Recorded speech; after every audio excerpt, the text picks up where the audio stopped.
DeLaine from Henson Brand Dealerships. Welcome to Fixed Ops Roundtable number 10. And I'm your Master of Ceremonies, Ben Price, joining you along with a lot of my characters from Melbourne, Australia, and Melbourne is the home of the Melbourne Grand Prix, where Murray Walker commentates, and there they go, around the chicane. Oh my goodness, it's time to rev it up!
Hey folks, welcome back. We're on day 2 of the Fixed Ops Roundtable, Rev It Up, and we're continuing our fight against cancer with Dealers versus Cancer and our special guest, Len Belavia. Len, welcome back.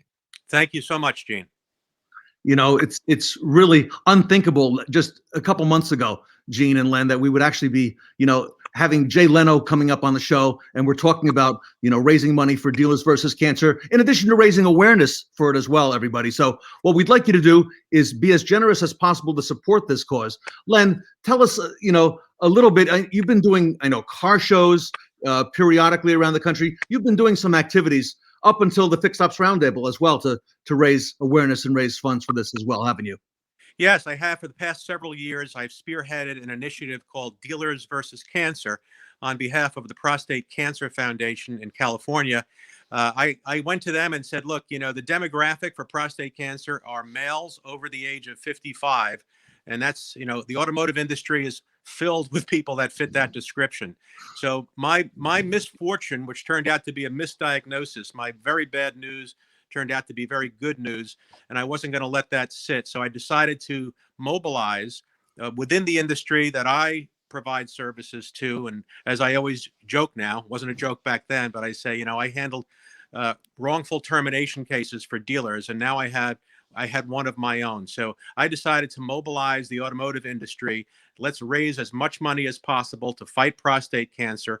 Every penny is going to the Prostate Cancer Foundation. And I know of no better industry to reach out to based on their generosity to try and put an end to all the suffering out there. And the Prostate Cancer Foundation is very grateful. And I'm very grateful to everything that you guys are doing and Jay Leno is doing for this cause. Everyone, if you would, there's a QR code now on the screen. If you would take your phone, open up the camera and scan that. Be as generous as possible. We're challenging everyone to help us rev it up here. Dealers versus Cancer, the $50,000 challenge. Support what we're doing here. Jay Leno, Len Belavia as well. And you're going to hear about that throughout the entire event, everyone. So if you would, you can make your donation right now. If you're with an entity or a corporation, we welcome that as well. We challenge all of our sponsors to go ahead and be a part of this, as well as our attendees. And we'll call out throughout the show on different donations that are coming in. So everyone, thank you so much for your support of Dealers versus Cancer. Thank you to the entire industry and to you, gentlemen.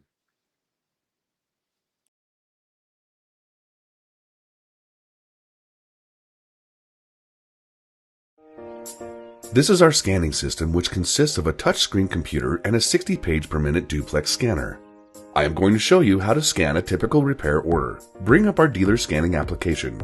Click on Repair Orders. Place the repair order in the scanner and click on the Scan Repair Order. This will start the scanning process, which will scan all pages front and back and automatically read the repair order number. After scanning is complete, the repair order number will be shown on the screen. For this example, the repair order number is 995957. You can now confirm that the repair order number matches the number on the screen. Then click OK, which converts the scanned pages into a PDF document and saves them into the system.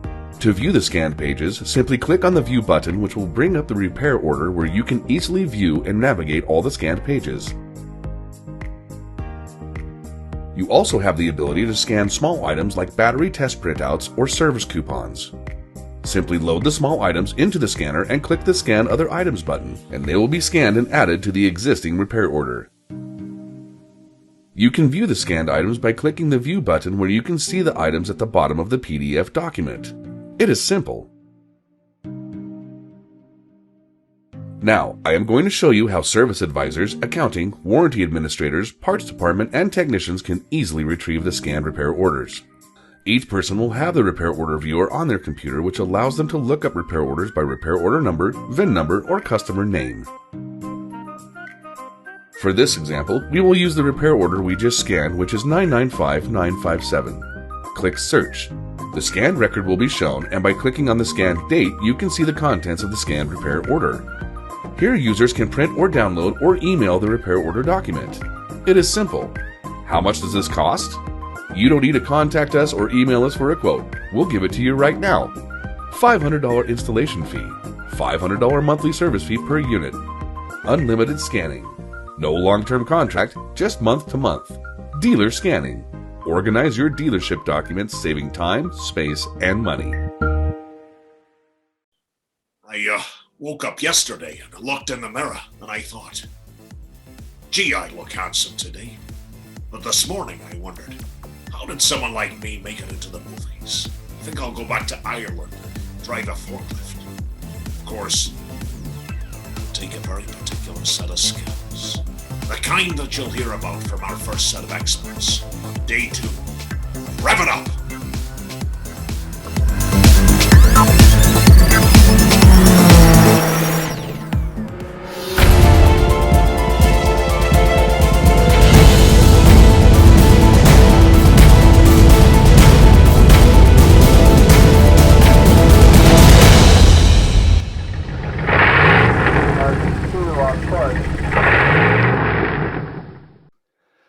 Well, Ted, I thought we were pretty direct with everyone yesterday on the show, but here as we start day 2, it's time to get more frank. Frank Lopes, welcome to the Fixed Ops Roundtable. Oh, gentlemen, Gene, Ted, it is absolutely fantastic. I have to be honest with both of you. I have watched this event over the years from afar. This is the first year that I've been involved in it. And I got to be honest, in the years past, I was a little jealous. I wasn't part of such a fantastic event. So it's absolutely great to be here. I can check this off of my long-term goals, right? I can check this off. I've been on with Gene and Ted. Absolutely fantastic. And look, it's an absolute blessing and a pleasure to be here and to pour into your audience and to continually spread power and spread direction and education to everyone in our community. Hey, Frank, let's go ahead and make this a thing. Frank Lopes, everybody. We're humbled and honored to have him with us today. He's the author of the 7-Minute Setup. And Frank is a great friend and a fellow Jerseyite as well. So, Frank Lopes, welcome to the Fixed Ops Roundtable. Oh, Ted, thank you so much for being here. Absolutely fantastic. I can't wait to get into it this morning. Well, Frank, I'm going to go ahead and turn it over to you and let you start off day 2 for the Fixed Ops Roundtable. Awesome. Thank you. Thank you so much. And welcome everyone, like Ted just said, to day 2 of Fixed Ops Roundtable. And some of you all I know, right? You've said this phrase before. I want to start off talking about a particular phrase. And the phrase that we've all said before is, I got to push myself through. Oh, man, it's Thursday. Only a couple days, only 2 days left. I got to push myself through to the weekend, right? Or the one that we're all so familiar with in automotive is, it's the end of the month. We got to make a big push. We got to push. We got to get there. We got to push ourselves through, right? Friends, as much as we don't like being pushed, nobody else likes being pushed either. Okay? The worst thing that we can do when it comes to our goals and when it comes to trying to achieve greatness is to have to be pushed to do it. Instead, one of the what I want to try to push through to all of you this morning, because you're used to hearing pushed right now, but by the end of this is going to be completely different. I don't want you to think about pushing anymore. I want you to think about being pulled. I want you to think about how much easier it is when you have a goal, when you have a vision, when you have something you're working towards. And each and every morning when you wake up before the alarm. You don't wake up with a, oh God, I got to do this today. No, you wake up with a, today is the day I get to do this. Today is the day that I get to go to work. I get to hit that number. Today is the day that we are going to achieve that goal. And that all comes, friends, when you change your perspective. Instead of, I got to push through, to sitting back and allowing yourself to literally be grabbed and pulled right towards your finish line and right towards your goal. The fact of being pulled, friends, it's so much more powerful than having to be pushed. Push has resistance. Push has friction. Push has a lot of other bad words, right? A lot of things that we don't like. For the whole last year, friends, we all have felt like we have been pushed into doing things we don't want to do, right? Friends, change that perspective. This is what we're going to talk about this morning briefly. Change that perspective. We're all done with being pushed. It's time to be pulled. And the way that I keep myself in that pull mindset and the way that I teach so many others to do the same is by organizing, setting your goals and organizing them in a way that they allow you to be pushed step by step, right? They allow you to easily, very easily to be pulled day by day through your days towards that goal. You'll never say the word push again. It'll be gone. You'll never say it to your salespeople. You'll never say it to your managers. You'll never say it to your techs, to your service writers. Never. It'll always be, here it is. Here's the goal. And let's all allow ourselves to be pulled towards it. Now, friends, I know this sounds like grandiose type of talk, right? It's early, the first speaker of the day is over here talking about this pie in the sky stuff, right? But friends, this is fact. This is actually being done. It's very simple. And I'm going to give you the easy steps this morning on how you can do it, right? So first of all, whether you need to be pulled towards a goal that is personal or professional, no matter what, it all starts from the exact same spot. And friends, that spot is something that you control. You are completely in control of this all the way through. And all you have to do is sit down and say to yourself, what do I want my life to look like 7 years from today? What do I want my business to look like 7 years from today? What do I want it to look like? What do I want it to sound like? What do I want it to feel like? What do I want it to smell like? Get granular like that, right all the way back down to the basics. What do I want it to look like, sound like, feel like, and smell like?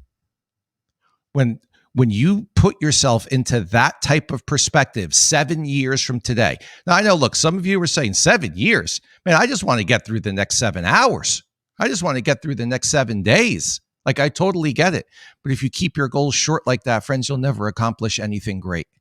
You'll never accomplish what you really want to accomplish. The things that you know that when you get to the end of the road, that you're like, wow, I really did a lot.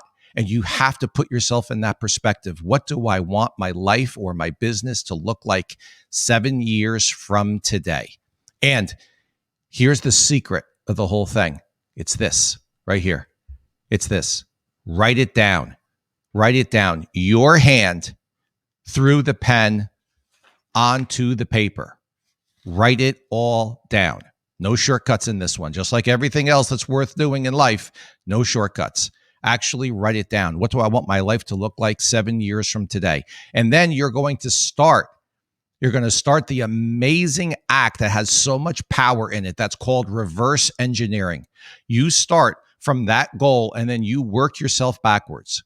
Work yourself one step back. The first step back is, what do I need to accomplish over the next 7 months that will get me closer to having my life or business the way I want it to look 7 years from today? What do I need to accomplish over the next 7 months? You're taking that first reverse engineering step back. What do I need to accomplish over the next 7 months? Pen and paper, write down the actions that you're going to have to take, what those goals look like 7 months from today. Once you have that done, take one more step back. I generally do this in the beginning of the week, but you can do it anytime that you want. Over the next 7 days, what do I need to accomplish to get myself closer to the goals I need to achieve over the next 7 months that get me to what I want my life to look like 7 years from today? You see how you have to start from the 7 years from today part. What do I need to accomplish over the next 7 days? I generally do this on a Sunday morning when it's quiet, when I have no distractions, when text messages are not going off on my phone, when I'm not in demand by my clients, my family, my friends. I'm clear and I can write that out. Okay, this week, what do I need to accomplish? And then here's the easiest part. And this is why the book is called The 7-Minute Setup.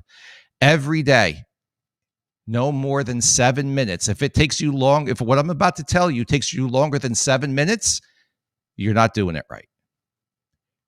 All it takes you 7 minutes every day. What do I need to accomplish today? That's it. And when you build it like that, starting from what do I want my life to look like 7 years from today, breaking it down to what do I need to accomplish over the next 7 months? What do I need to accomplish this week? And then what do I need to do today?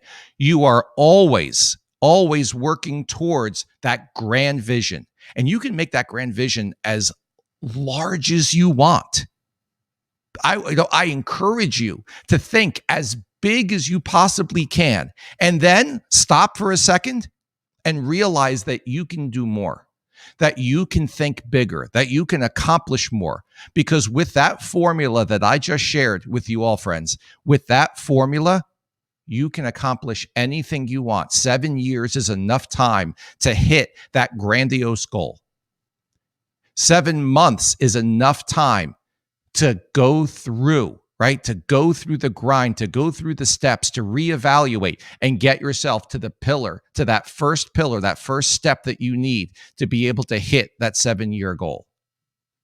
And then you're focused each and every single week on the actions that you need to take to reach that goal. You're always working every Sunday or every Monday, whenever you choose to do it. You're always working off of those two lists, off of your 7-year and your 7-month. You're always working off of that.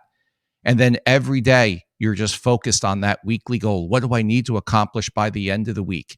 And then, friends, your actions are literally, there's no more pushing. The pushing is over. Your actions are literally taking you and pulling you. Your goals grab you each and every single morning and they pull you towards them because you're working on your own agenda. You're not working on the agenda of someone else. You're not working to make someone else rich or to make their business larger. You're working on your own vision. And that vision is 100% controlled by you. You get to do whatever in the world it is that you want. Now, look, friends, I know that you're saying, wow, Frank, this is a lot of work. This is a lot of work. I got to put time into this now. I got to actually think about this. I got to write this down. How archaic. I've got to use pen and paper. Friends, yes, you do. There's a tremendous amount of power in taking something from your mind or from your heart and expelling it through your body, through your hand onto pen and paper. It becomes power at that point. It becomes real. Look, you know how there's that old saying, never put anything in writing that you don't want to come back at you later on, right? There's a reason for that saying. And it's because when you put something in writing, it's there. Think about your signature. Every single document, you need to put a wet signature on. Why? Because whoever it is needs to hold you accountable that you signed your name on that paper agreeing to whatever terms were written on that document. When you do the same thing with your own goals, if you would do that for a mortgage, if you would do that for a car loan, if you would do that when you rent a car at the airport, why in the world would you not do it to set your life up in the way that you want it to be? Not the way someone else wants to dictate to you that you should live, in the way that you want it to be. Why would you not take the time and the power and do it yourself and actually write it down? Now, another part of this, and this is one that I honestly, when I started teaching this process to others, this is one that I couldn't believe. People have told me that when they write down when they sit down and they think, what do I want my life to look like 7 years from today? It brings a lot of pain. And it brings disappointment, because they sit and they're like, wow, how come I haven't accomplished any of these things in the past? You know, I've said that I've wanted to lose 30 pounds for the last 30 years. I've said that I wanted my sales to double for ever since I started selling cars, but I can't get past 20 cars a month. How many business owners, how many dealers have I heard? I want to be number one in my district. I want to be number one in my zone. But you're still in the middle of the pack. Friends, the amount of power that you have right here, the amount of power that you have right here in your hand, the amount of power that you have in your mind can make it so that instead of having to push every day, you can allow your own visions and your own goals to literally pull you. Frank, more than just a message. It's a life plan, a life vision, and you're making it tangible when you put it on paper. Absolutely. You're making it tangible. This is the thing, Ted, that I love about it the most, right? You have control. At any time, let's just say, for example, you're working towards making your dealership the largest. I want to be number one in the country. But for some reason, you start to work towards that, and you're like, you know what? I really don't want to do that. This is your hand and your pen. You can change it. You can change it and make it whatever you want to be. You are in constant control. But now you're in control with a process. In our industry, we talk about process so much. I need a process for checking a vehicle in when it comes in for service. I need a process for answering a lead. I need a process for when a guest comes in the showroom. But you don't have a process for your own life. Now you do. Excuses are over. Now you do. Powerful, Frank. And our Fixed Ops audience needs to hear the message. And I want to thank you for sharing that with us. And it brings back, so many memories of the greats, Napoleon Hill, and the power of, doing all this. So don't be pushed, be pulled. I love That's that. right. Absolutely. Allow yourself to be pulled, friends. There is so much more power going towards your goals when you allow your goals to literally pull you towards them, instead of when you have to, Ted, when you got to push, man, you're always pushing through something that's no good, that you don't want to do. Always allow yourself to be pulled, friends. Frank Lopes, here this morning at the Fixed Ops Roundtable. Thank you, Frank. And folks, you don't want to go away. Brian Benstock is coming up next, right here on day 2 at Rev It Up.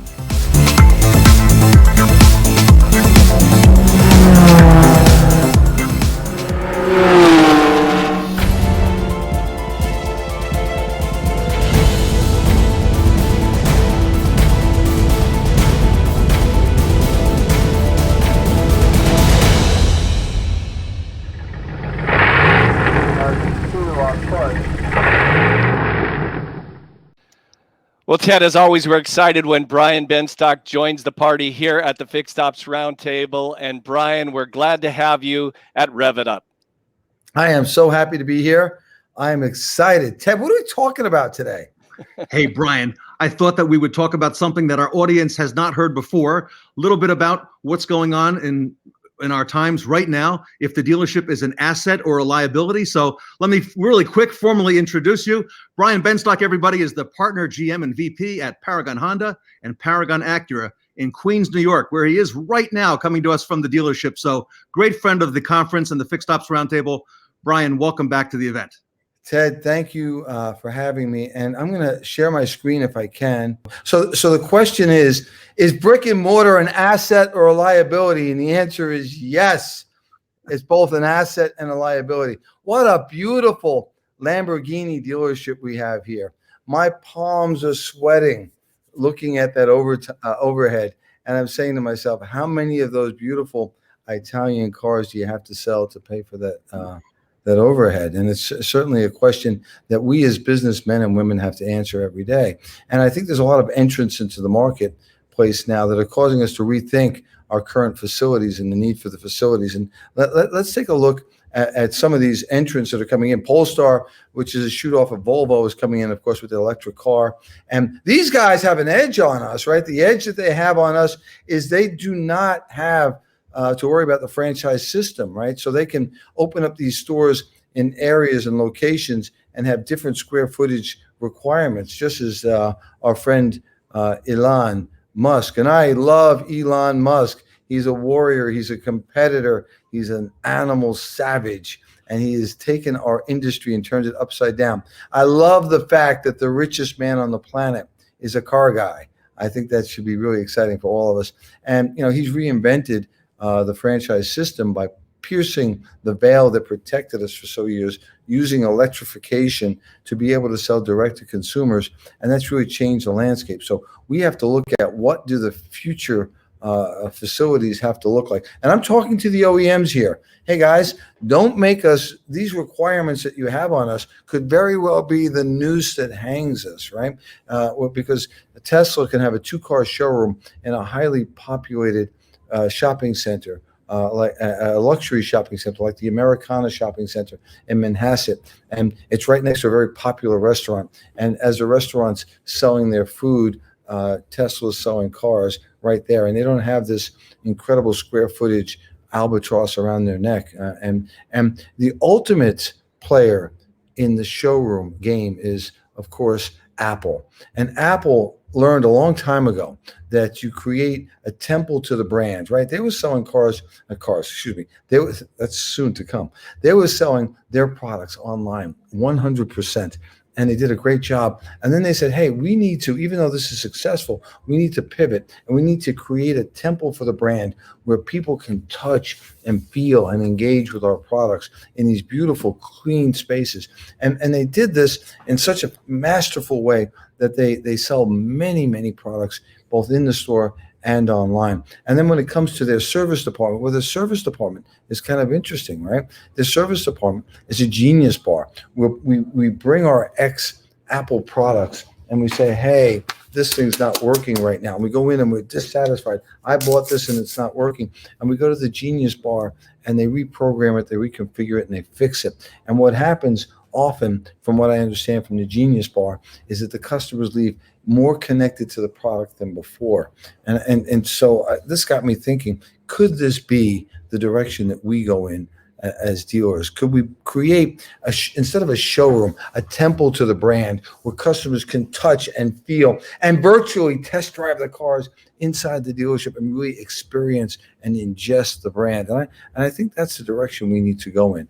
And for Paragon, you know, we set out a guideline for early 2020 to reduce, eliminate, or justify every process, person, and expense in the dealership. In short, to simplify.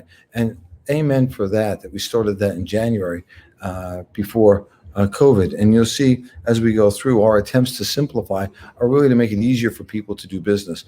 And one of the learnings that I got most recently is you've got to murder your square footage. And I don't mean murder it, but you've got to get everything you can out of the square footage that you have now. You cannot have waste in this area because these other aggregators that are coming into the marketplace, the Polestars, the Teslas, and the other electric entrants are going to make very efficient and effective use of their square footage, and we need to do the same.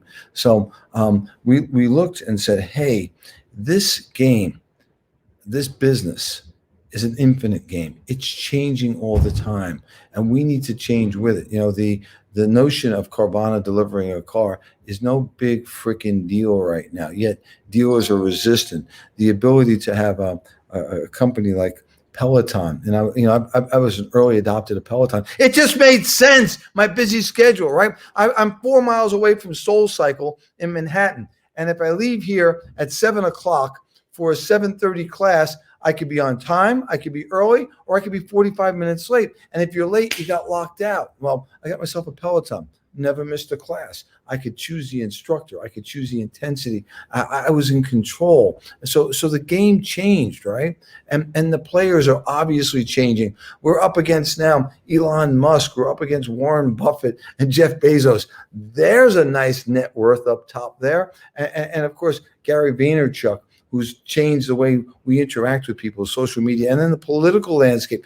Bam, just like that can change. And with it, the rules to the game have changed. So these players are always changing. So there's never been a more interesting time to be a dealer, right? We've got to be completely agile. And of course, the customers. There's never been a time in the history of planet Earth that's been a better time to be a consumer. Consumers have everything at the touch of their fingers, and it can be brought directly to them. And so looking at all this, we've got the landscape changing, the players changing, and the customers wanting more and more and more. And they deserve more, because when I leave this presentation, I'm a consumer, and I want more too for myself. So I went to Gary Vaynerchuk's office a number of years ago, and I was all excited. I wanted to talk to Gary about pickup and delivery. And I went into his office, and to get a meeting with him is like it's easier to get a meeting with the Pope. And I sat down in his office and said, Gary, the idea is this: we're going to pick up customers' cars for service. We're going to service them while they're not using the car and bring it back to them. Manhattan customers, we're going to pick up the car at 6 o'clock at night after they're done using the car, service it overnight, and put it in the driveway in the morning. And he goes, big effing deal, Ben Stock. And he didn't say effing, big effing deal. But nobody's doing this. He goes, yeah, that's not good. And I said, I want to amplify the message. He goes, the way you amplify the message is you pick up Gary's car, you pick up my car. And when you bring it back, there's a Jets hat. And there's a little note that says, hey, Gary, I know you love the Jets. Maybe this is our year.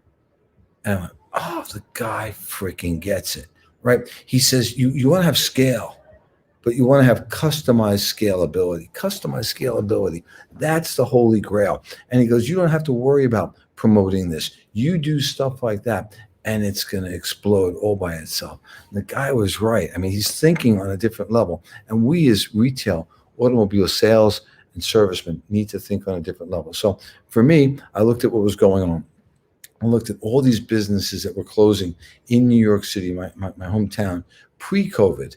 And then with the advent of COVID, oh my God, the closures are out of control. And I realized that it's not that people aren't consuming, but they're consuming differently. And how do we pivot to that? And, I think Rahm Emanuel, who I don't particularly care for, but he said something that made a lot of sense in 2008. He said, never want to waste or let a serious crisis go to waste. And what he meant by that was that there's an opportunity to do things that you never did before. And I think this is a pivotal point for us in our industry, right? Many dealers were inching into the digital age. They were easing into pickup and delivery. They were easing into online sales. We're not ready to be transparent. We're going to be partially transparent. We'll tell you some of the stuff, but not all of the stuff. And I think COVID really accelerated this process by 5 to 10 years, taking away the option of being transparent, taking away the option of doing pickup and delivery. And let's face it, Paragon was at the forefront of pickup and delivery for sales. We were delivering about 7% of our cars pre-COVID. In March and April, we were closed. We were closed by government mandate. And we did business, but we delivered 100% of our cars remotely. And so it showed us and everybody else that it can be done. Yet sadly, we reverted back to the way it was. So I decided I needed to learn from this experience and learn from the pandemic. And I'm a big fan of Professor Scott Galloway. You should follow Professor Scott Galloway. Professor Scott Galloway, look him up on YouTube, Instagram. He's a genius, and he has a marketing and branding course at NYU. And I've been trying to get into the course, although I'm an attendee of NYU. I've been trying to get into the course for 3 years, and you couldn't get in. And who knew that this COVID thing and pandemic could cause a benefit? I was able to attend his online branding and marketing class virtually, and I attended with over 1,000 students. And I re-educated myself to focus on what is Paragon and what is Paragon going to be, and what is our brand strategy for all of our profit centers as we move forward. And one of the things we looked at was the clock model. And right, Paragon was spending a disproportionate amount of her budget on the pre-purchase expense, advertising. How do we get customers? How do we bring customers in? And in digital marketing and advertising, I would say I would rate Paragon an A-. I think we're pretty good at that. The purchase experience was the second quadrant of the three. It's a quadrant. The second portion of the three in the clock model, and that was the purchase experience. How much money did we spend on making that experience great? And then the third portion of that was the clock model, and the clock model is the post-purchase.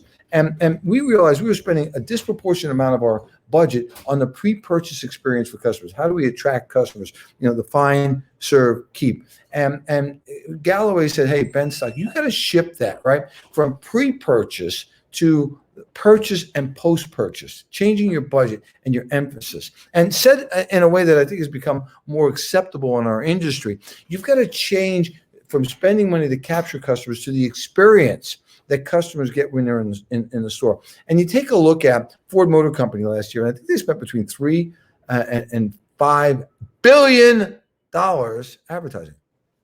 $3 to $5 billion advertising. And you look at Tesla that spent virtually nothing. You look at Ferrari that spent virtually nothing. And so, you had me at hello, Professor Galloway.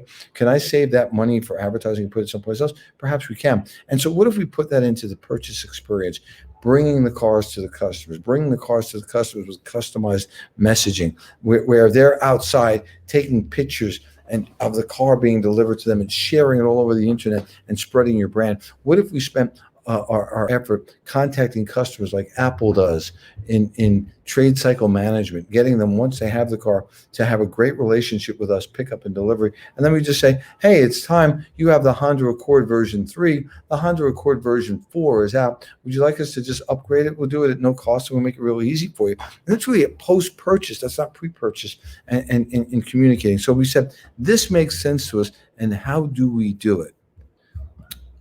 One of the ways was to identify our brand essence. Who are we? What do we stand for? And the brand essence of your corporation needs to be aspirational. It needs to be simple. It needs to be visceral. And for me, it's been something I've been talking about, but really got to internalize and articulate. It's the future, I believe, is frictionless. The future of automotive is frictionless. You've got to be able to conduct a transaction without touching, without swiping, without clicking. And there are those that say, well, that's not possible. Remember, your brand essence is supposed to be aspirational.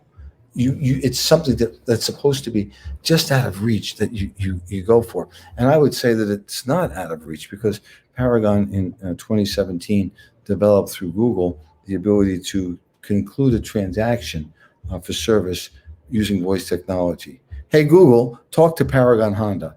And saying just that has Google talking directly to us to be able to pick up a car and deliver the car. Next, what is your core identity? And the core identity is got to be timeless, important, and substantive. So for Paragon, the core identity has got to tie into the brand essence, right? Which is the future is frictionless.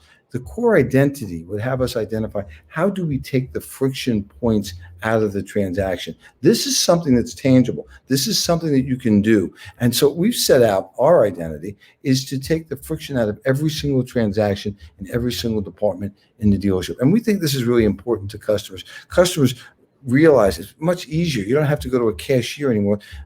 Anywhere you are when you're doing a service transaction, you can pay for it just like they have at the Apple Store. In addition to that, you don't even need to come to us. I mean, the whole notion of having to go to a dealership is kind of outdated, and there's no reason for it. And then the extended identity. The extended identity in the dealership it elaborates and it brings the brand to life.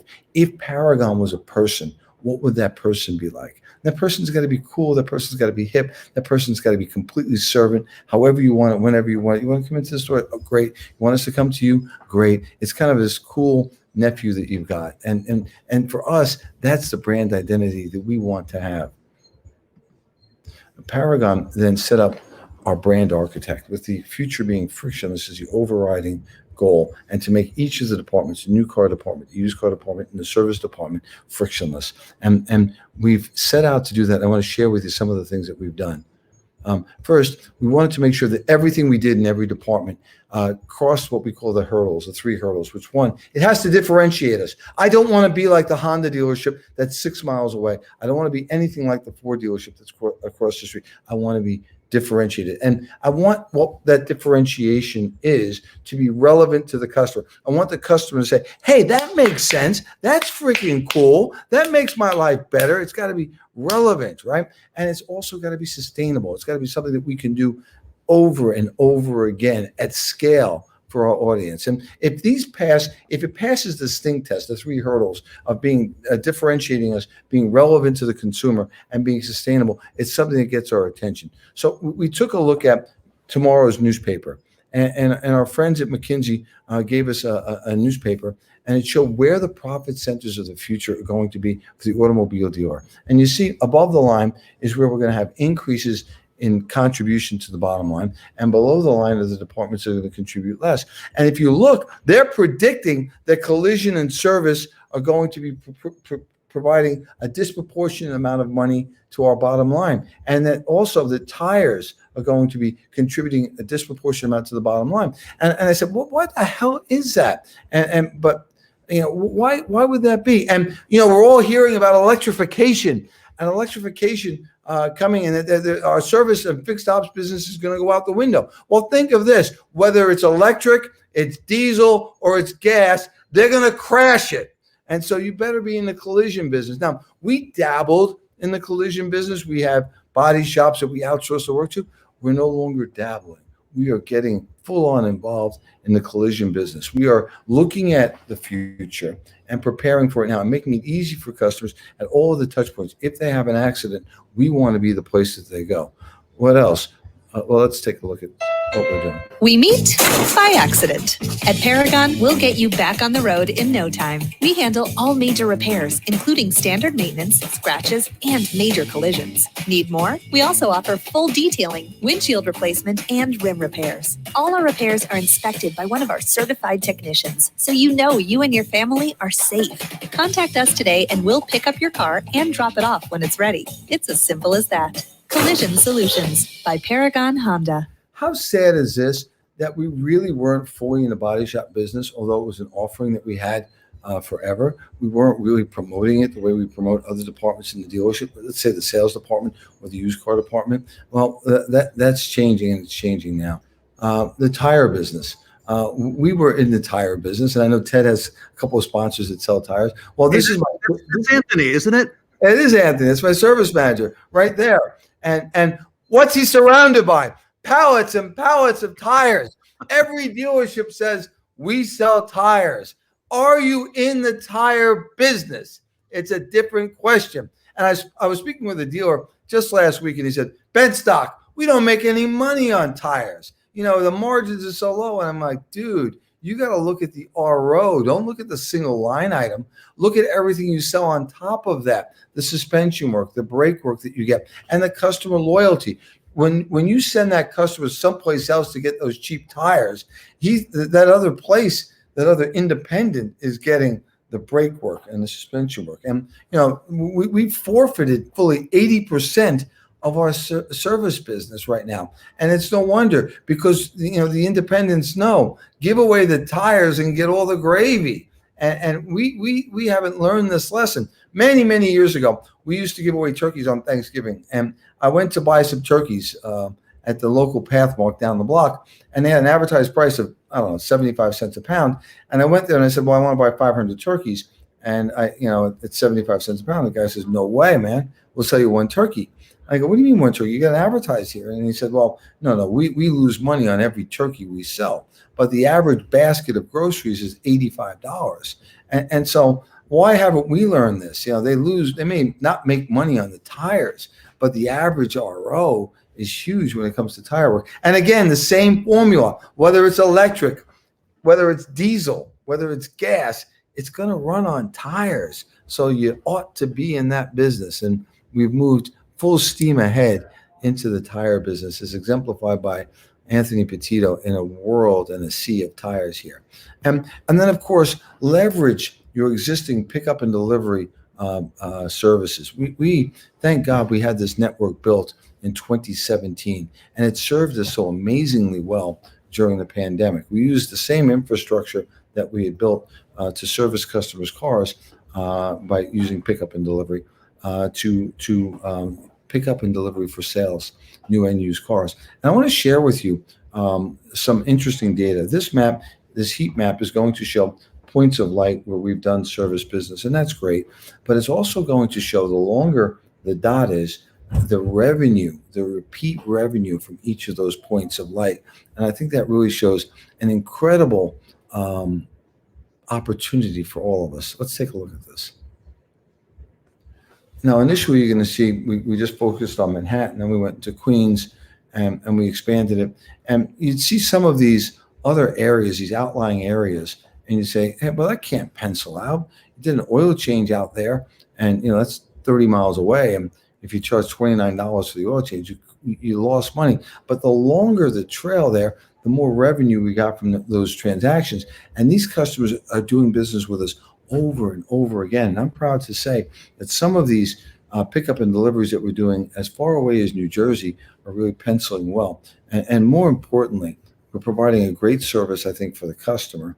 And you'll see we've had a 12% increase in retention for pickup and delivery customers, 12% increase above the regular customers. So we have regular customers that we're servicing with us. The customers that we do pickup and delivery for service at a greater rate, and we retain them at a 12% higher rate. So we're taking back some of that business that's been stolen by the independents, right? That 80%. And we're reversing the tide of them stealing our business. Now we're stealing their freaking business, and it feels good.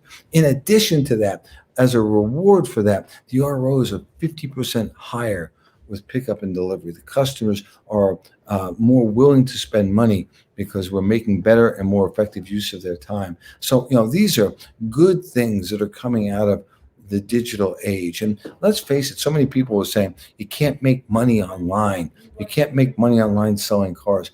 And I would say to you, the two richest people on the planet, Elon Musk and what's the other guy's name? Jeffrey Bezos.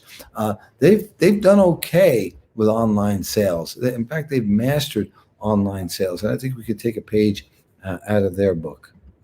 Time is the new currency. You've got to move at the speed of the customer. The whole notion of having to come to a dealership for service is outdated. We're always looking for ways to do everything and anything that a customer would do at the dealership online. Hey, Google, talk to Paragon Honda. Getting Paragon Honda service. This is Paragon Honda. Would you like to book an appointment for a car service? Yes. If our customers can do this without us, they will. Rather than be disrupted, we want to be a part of the disruption.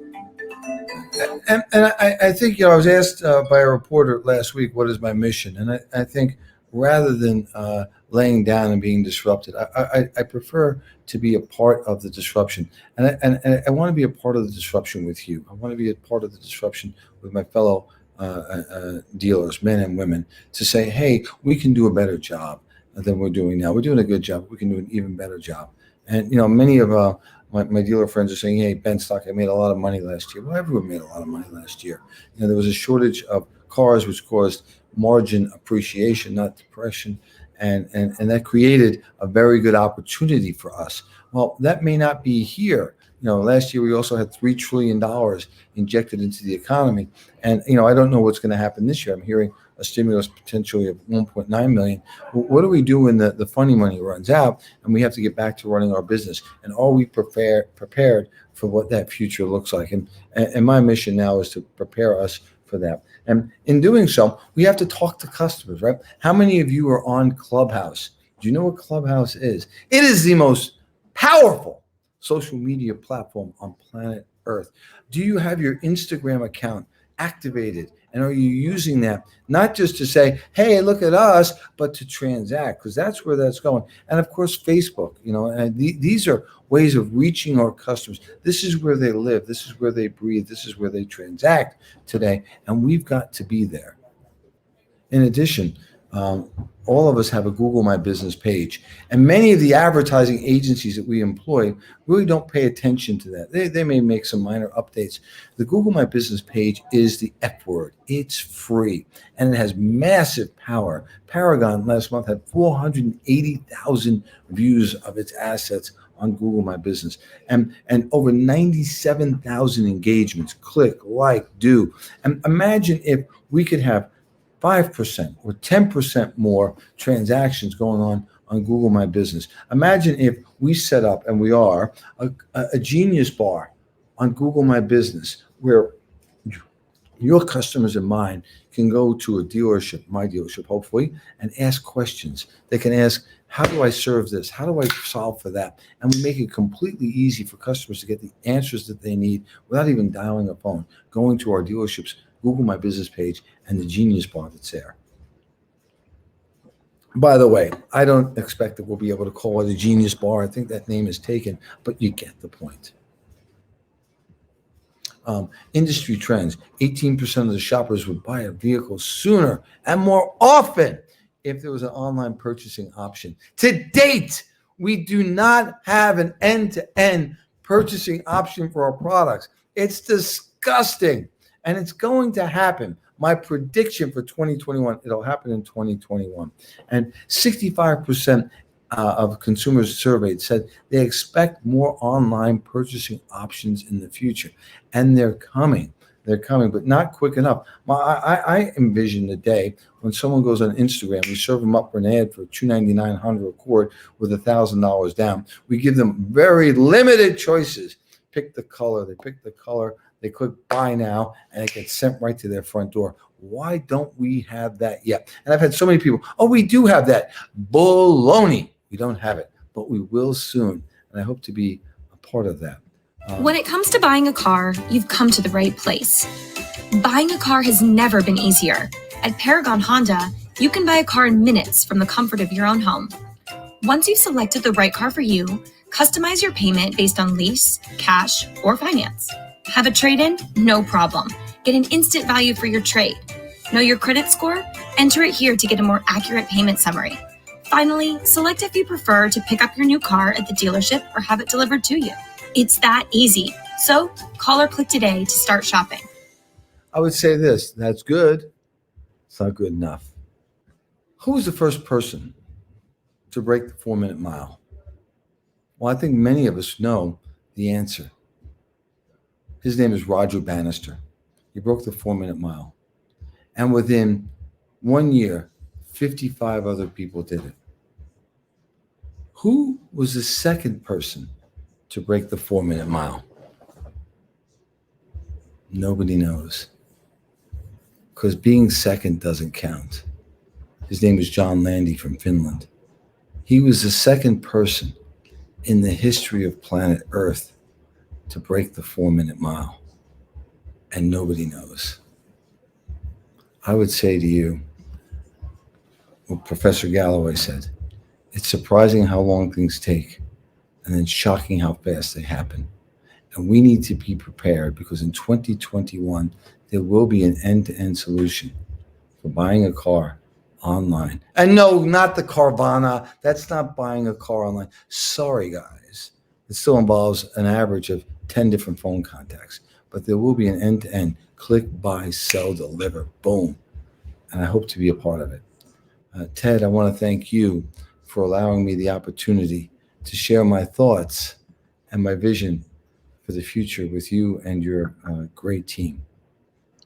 Brian, powerful as always. We have Ali Rita coming up on the show tomorrow, and I spoke with him last weekend, and he told me that he got into the car business about 20 years ago, and he's been at the current dealership since 2010, and he had always fluctuated around 30 to 40 cars a month, and today he's the number one automotive salesperson. You know Ali in the world. No, he's a friend of mine. Of course, I know. Yes, and he didn't think it was possible. And someone said, "You know what? What's the number you want to get?" He said 60 a month, and he said he was told write it down. And within 3 or 4 months, Brian, he hit the 60. And then he said, "It was told, what's the next goal?" 70. And then it was 80. Well, you know who was telling him that, right? And then he got 100. You know who was telling him that? His coach and mentor, Damien Boudreau. Damien is the coach. That's right. Damien's a great man. And so is Ali Rita. And, you know, I don't want to steal your thunder, but, you know, he sold 206 cars in December. One man, one dealership, 206 cars. And so, you know, impossible is really I'm possible. And so, you know, I love Ali. I love what he stands for. And I think he's a great brand representative for our industry. He's a gentleman. He's soft-spoken, not a braggart. But he gets it done. And I thank you for what you've allowed me to do today, to share my vision and hopefully cause some other people to say, hey, we can do more. And that's my message. Yes, we can, and that we can do more. We can do more as an industry. And you make us rethink it. Brian Benstock here, everybody, here at the Fixed Ops Roundtable. Thank you so much. Thank you so much for having me. Gene, good seeing you as always. Good seeing you, Brian. Thank you very much. Folks, it's day 2 at Rev It Up, and you don't want to miss Rob Leary of BG Products, followed by 5 companies to watch in 2021. That's coming up right after the break on the Fixed Ops Roundtable.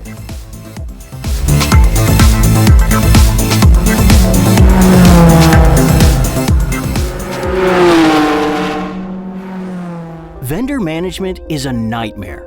Controllers, how often have you wasted time keeping track of disorganized vendors, reconciling stacks of inconsistent paperwork? Service managers, you're juggling third-party vendors wondering who's on which project or whether all work orders have been approved. Used car managers, your vehicles lose value while stuck in the shop due to inefficient vendors. Ready to stop wasting time, energy, and money?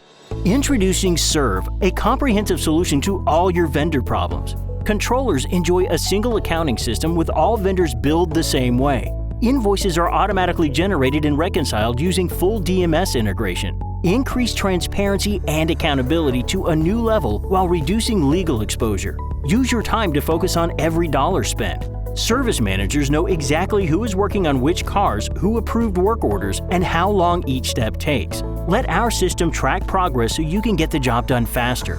Used car managers benefit from improved service efficiency. Get your vehicles out to the front line before their value depreciates. Serve includes a platform for your vendors to become Serve certified. Dealerships receive peace of mind knowing their vendors are trained and have correct insurance and license information. Even brand new vendors can be known quantities. Serve's user interface is simple, intuitive, and powerful. The main dashboard breaks down your departments by vehicle, work orders, and available techs. Our work order page shows the progress of every order by vehicle, including the worker and job status with an easy barcode for scanning the information. A line item view shows all your work orders together. No more guesswork. Know exactly where your orders are.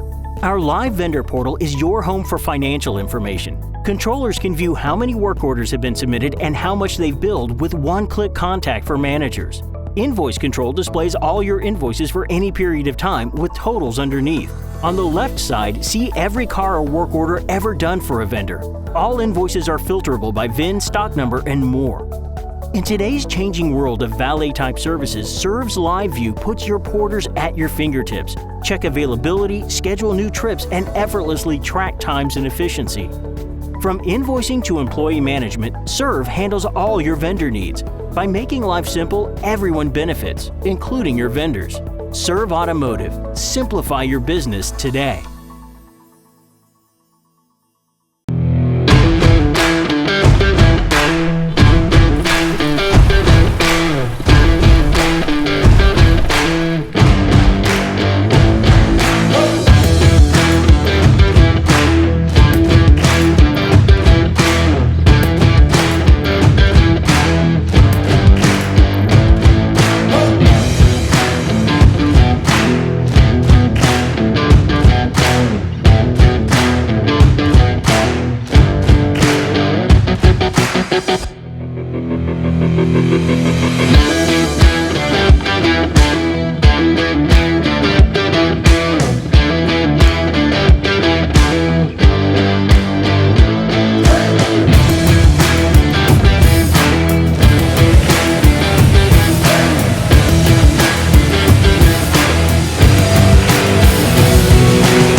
Welcome back to the Fixed Ops Roundtable, everyone. I'm Gene Girdley, along with our host, Ted Ings. We're excited to have, once again, at the Fixed Ops Roundtable, Rob Leary from BG Products. Rob, welcome back. Hey, good morning, Gene. Good morning, Ted. Thanks for having me. Rob, our honor. Very, very honored to have you back. Everyone, Rob Leary is the Director of Sales at BG Products. BG Products, great friends of the Roundtable, as well as Rob Leary. And Rob, here we are, February, rev it up. We got a big event going. We're day 2, and it's just really exciting. A lot of the things that are happening in our industry, and specifically at BG and BG dealers. Yeah, absolutely. Excited to be here. So, Rob, with that, I'm going to let you go ahead and take the floor, and the floor is yours. Okay, fantastic job, Brian Benstock, as always. And Ted and Gene, thanks again for putting this on. I mean, Fixed Ops Roundtable is becoming the front door to everything fixed. And to that, good morning, everyone. Excited to be here.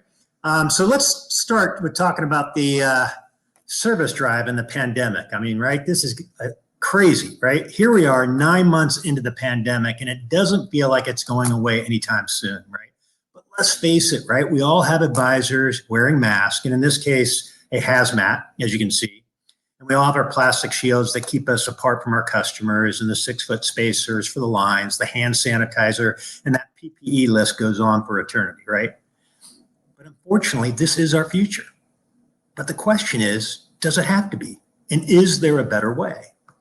Well, if you look at our industry as a whole, right, self-service kiosks have played a critical role, whether it be in airports or minute clinics or fast food restaurants, bars, Tesla, Amazon. I mean, that list goes on, right? And the fact is that this technology really has been steadily carving out a place in our marketplace for years. And when you look at the data, it suggests that we now have crossed that tipping point. In fact, we can expect to see some explosive growth in the kiosk market. And according to market intelligence, the self-service kiosk market's total value now is expected to more than double in just the next 4 years.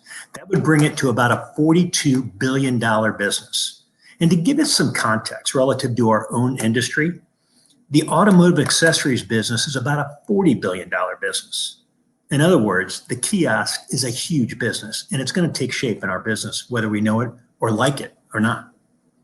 And the reason for this sudden growth in the kiosk market is that if you remember the sudden boom in digital advertising and mobile service devices over the last decade and a half or so, it's kind of a familiar scenario because once you look at it, you look at the population. Once the population becomes comfortable using technology and new technology, widespread adoption and explosive growth seems to happen almost overnight, right?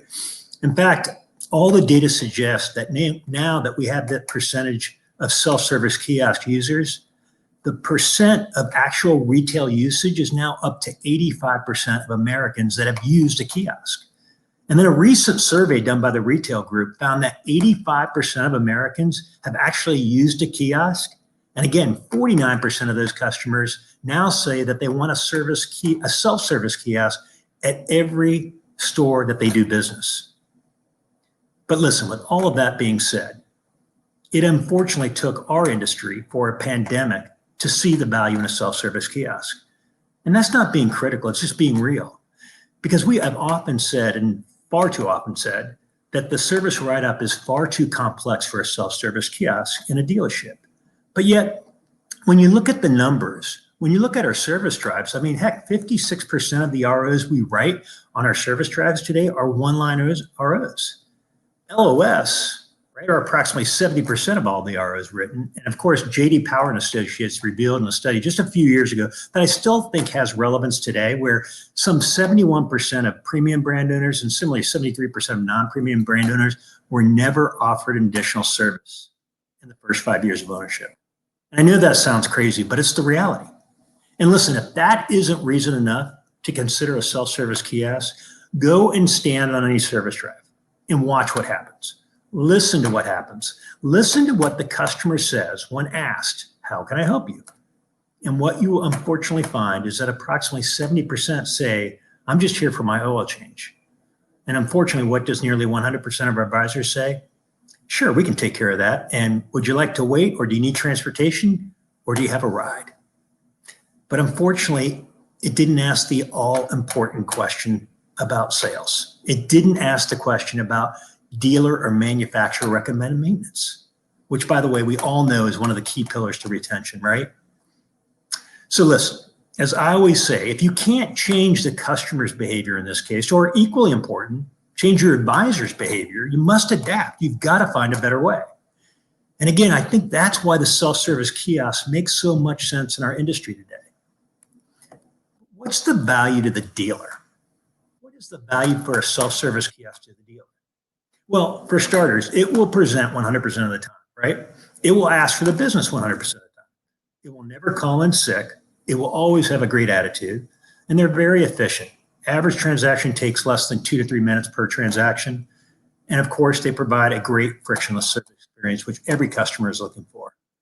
And of course, again, it drives the 4 pillars of fixed ops: sales, profit, retention, and CSI. And one last point on why the self-service kiosk makes so much sense for our industry today.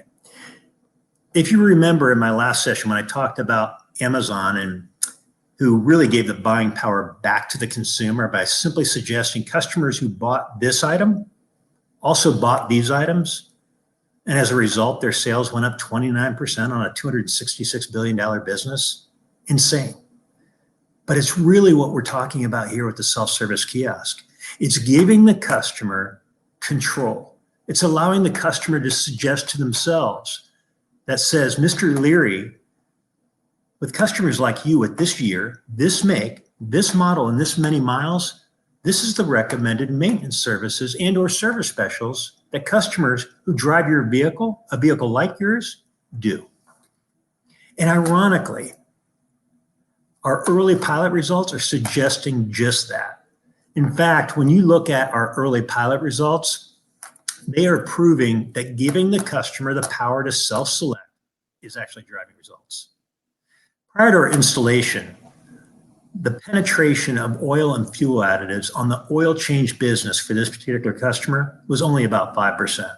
And the reality is that's what it is about nationally, about 5% of oil change business, where customers actually add an oil additive or something else to their business. However, post-pilot results are yielding significant improvements. In fact, after installing in late November, December resulted in about a 31.5% increase in additional additive penetration. That's either oil or fuel additives. And in January, we saw a 61.7% increase in additive penetration. And lastly, another interesting find was that advisors began using the kiosk to sell their own customers, often taking their best customers to the kiosk and using a full menu versus just the LOF menu. All why? Because they saw the kiosk was actually selling better than they were, as crazy as that sounds. And I'll show you that in just a few minutes. But what's the customer value? Why is it important for the customer to do a self-service kiosk experience? Well, 85% stated that it was easier and faster than working through an advisor. The industry average reveals that 20% of the customers actually self-select an additional service, meaning that they upsold themselves. And of course, 95% greater accuracy on capturing the all-important cell phone number and emails. And again, the average transaction time, less than 2 to 3 minutes start to finish. And if you think about it, doesn't that just capture just about everything that a customer wants? Speed, ease of doing business, transparency, and most importantly, doing business the way that a customer wants to do business. So what would a self-service kiosk experience look like, and how efficient could it really be? Could it really help me sell, retain, grow my profit, and even increase my CSI? I don't know. Let's take a spin and see what happens. So the first thing that we want to do is we want to ask if it's an existing customer or a new customer. And the purpose of doing this is if it was a new customer, then we would want to send an alert to the customer to advise them that a new customer has entered the drive. And the purpose of doing that is we don't want a brand new customer aimlessly spending time inputting all their customer information, name, address, phone number, email address, cell number, etc., right? Probably not the experience you want a new customer to have, right? However, if it's an existing customer, which is probably 90 to 95% of the customers coming in the drive, then we simply run them through the kiosk. The customer enters their name, the last 4 digits of their cell phone number, and the system returns their customer information. It will list their vehicles and show a picture of each of their vehicles. If they have multiple vehicles, we'll send that. Then they simply select next. The customer had an appointment. It would automatically verify the appointment and their initial concern, or the customer would then select a list of concerns as shown here. And in the case like 70% of the customers do on our service drives today, they're asking for an oil change. But again, rather than the advisor saying, sure, we can take care of that. Do you need transportation? Do you have a ride, et cetera, right? The system instead says, customers with your vehicle and your mileage, we recommend these oil changes. And the kiosk then presents the dealer and the manufacturer recommended maintenance and then quotes the price without a quiver. And then the customer selects based on a good, better, best model. But the question we got to ask ourselves here is how many of our advisors would have done the same? And the reality is the majority would not ask, but the kiosk will, 100% of the time. And to be clear, we can go as simple as a good, better, best LOF menu like you see here, or we can go as elaborate as a higher mileage full menu, whether it be a 30K service, a 60K service, a 90K service, whatever your dealer manufacturer recommends as the interval, we can set up. And as I said, this is exactly what our pilot dealer were doing. The advisors were actually using the kiosks themselves to sell from. Pretty credible experience. And at BG, of course, we offer a lifetime protection plan. So that's included in the kiosk. And we offer that on engine and fuel, and of course the 5 major services: transmission, cooling, brake, driveline, and power steering. And of course, if you do any of those services, you'll be protected up to $4,000 for each of those services, depending on your mileage. But the question is, how many of your advisors know about the protection plan? And if they do know, but they don't tell their customers. But how many of your customers would appreciate knowing this, especially for those customers who are nearing their warranty expiration and need coverage and or are no longer covered under the manufacturer's warranty? The answer is they would all want to know. And with the kiosk, they will, 100% of the time. Are you noticing a pattern here? How many of your dealerships run monthly or seasonal service specials that get proposed to your customers by your advisors? Again, unfortunately, the answer is not a lot, but the kiosk will, 100% of the time. And listen, at the end of the process, the kiosk will get the customer's signature and authorization to do the work. And again, while I purposely exaggerated the number here of $1,214.40, the reality is if you don't ask, you don't get. And the beauty of the kiosk is it will ask whatever you want 100% of the time. So listen, to sum it up, the kiosk isn't for every dealership, but there certainly is a more compelling business case based upon the pandemic. And while it's not purposed to replace an advisor, it can certainly help with their overall productivity by allowing them to spend more time with customers who have more critical needs. And listen, one final note to remember. The airline industry, who 12 years ago installed their first kiosk, now has about 98% of all traffic going through a kiosk. Could we see the same in our dealerships? It's something to think about. So listen, if you have any questions or would like more information on anything around our kiosk or anything BG related, please contact any of your local BG distributors, which represent about 53% of the North American market. Or feel free to contact me, Rob Leary, Director of Sales, at 513-240-5689 or at rleary@bgprod.com. Thanks for attending today's session. Rob Leary with the business case for the kiosk. And Rob, consumers trust that electronic presentation. And now from what you just said in the pilot that BG just did, starting in November and December into January, I can't believe the numbers, 60-some%. The advisors, trust the kiosk as well. And when they include that as part of their presentation, actually that's a pretty dynamic 1-2 combo right there for the customer.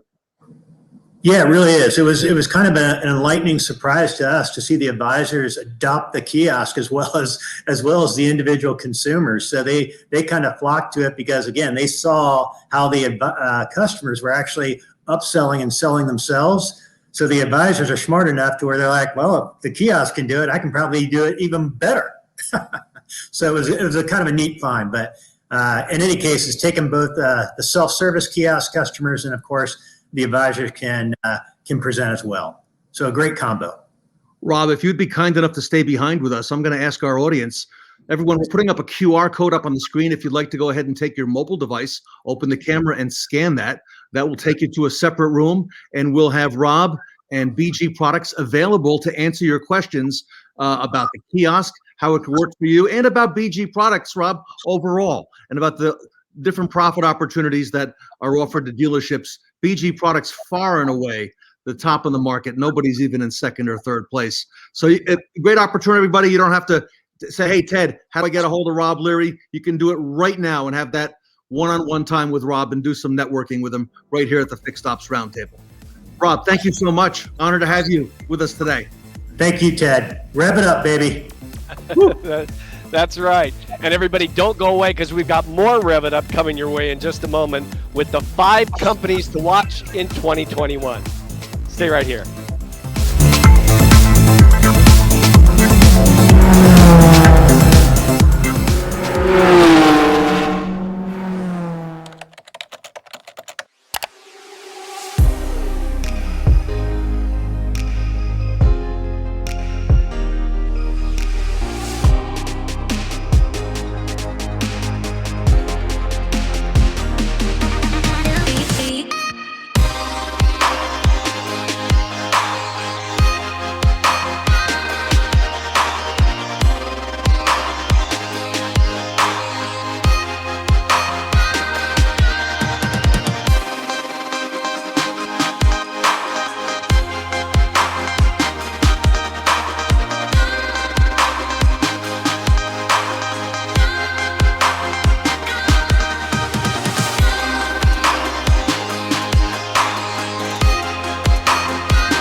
Welcome back to the Fixed Ops Roundtable, everyone. I'm Gene Girdley along with Ted Ings. And Ted, we teased this at the last Fixed Ops Roundtable with Justin Bird, the top 5 companies to watch in 2021. Gene, you're so right. These are the innovators. These are the companies to watch in 2021, because there's been so much change that's happened and different things that have affected our retail industry that we had no idea just 12 months ago were going to happen. And a lot of these companies have been preparing and getting ready over the past few years. And when all of this kind of happened and came together, it seemed they had a really perfect fit. And looking forward into 2021 and beyond, they can really prepare your organization for what lies ahead. So what I'd like to do is have the panel introduce themselves, tell us what their position and their company is, and just a little bit about what they do. And Lizette Gohl, I'm going to go ahead and I'm going to start with you. Thanks, Ted. It's lovely to be back here. So thanks for having me back. My name is Lizette Gohl. I have the pleasure of leading the automotive retail team at Google. And what that means is that we get to spend our days working with dealers and their agencies, talking about how to use Google solutions to best drive profitability for their businesses. Love it. Thank you so much. Justin Bird. Yes, my name is Justin Bird, and I'm the president of Team Velocity. And we have a technology platform that's called Apollo, and it really ushers the customer experience from initial engagement down to their final transaction. We got some heavyweights here today, everybody. Great companies. Anthony Montero. Hey, Anthony Montero from Draver, Chief Operating Officer. And our company provides a pickup and drop-off service on demand, moving vehicles with AI-powered logistics software and a network of insured drivers. Love it. Hey, Joe St. John, you're no stranger to the Fixed Ops Roundtable. What do you do? What up, Fixed Ops Roundtable? I'm Joe St. John, head of digital retail at AutoFi. AutoFi is a company that really powers online e-commerce for dealers on the variable ops side. So what we do is actually connect lenders to customers via a dealer's website, empowering real online like credit rating and approval in a way that gets a customer to a transaction. And Joe, you're not directly involved in service and parts, yet a lot of what you do really impacts what happens in that back end. You know, Ted, you and I have talked about this so many times, right? The way a customer experiences the purchase of the vehicle directly impacts the way that they think about that dealership as who's going to service and provide for their vehicle. And I believe that there's so much connective tissue that brings those together that when we talk about customer life cycle, it's a cycle. And for us at AutoFi, we see this incredible level of value in delivering this awesome experience up front that's really digitally empowered, that sets the stage for a dealership to have a really great long-term relationship with that customer. Love it. And David Zwick from RedCap, we had a chance to meet you late last year, and you were on a panel with another group of heavyweights, including Brian Benstock at Paragon Honda and Paragon Acura. David, welcome back to the Fixed Ops Roundtable. Thank you, Ted. I'm David Zwick of RedCap, now managing director of RedCap under the Solera umbrella. And I believe we were one of the original companies to create out-of-store experiences for service, and at least today have a few OEM programs under our belt for the last 4 or 5 years, and a few more launching in 2021. So thank you for having me. Hey, we're honored to have you back, David. Thank you so much. And great branding for RedCap as well. I have to ask each of you, and I'm going to come back to Lizette, and I'm going to start with her. All right, so 2020 is behind us. We're getting into the new year now, 2021. Lizette Gohl over at Google, what would you say are the biggest changes, accelerations, or transformations that you have seen in the last 12 months for our industry? Yeah, thanks, Ted. Well, first of all, I'll just stop and say that, the world has really been upended over the last 12 months. But when I zoom out to look at what has changed, what we've really seen is an acceleration of trends that were already in process before the last 12 months occurred. So from the customer side, we're seeing a few trends. The first is that we're seeing a new type of car buyer come to the market. That car buyer is one that didn't think they actually needed a vehicle prior to the last few months. And now they're finding that they can understand and recognize the value of a vehicle, the safety that the vehicle provides, and the freedom that comes with owning their own vehicle. So that's the first trend. The next is that we are seeing the consumer have an expectation that they can purchase and shop completely online, and that is really just really accelerated over the last few months. From the dealer perspective, I'm seeing a few trends as well, and these are that dealers are increasingly focused on used vehicle marketing and the service and parts marketing in the digital ecosystem as well, and they're increasingly focused on profitability. So those are the top trends that I'm seeing, and I can dive into those a little bit as well at this moment. Let me just talk about the data. So we are a data company at heart. I think everybody on this panel knows that. And we knew that even before COVID, 71% of auto purchasers were not submitting a traditional lead, that they needed to come into the dealership to see that happen. And we are also seeing now, since in the last 12 months, that is not only holding true, but that people are doing that process as much online as they can.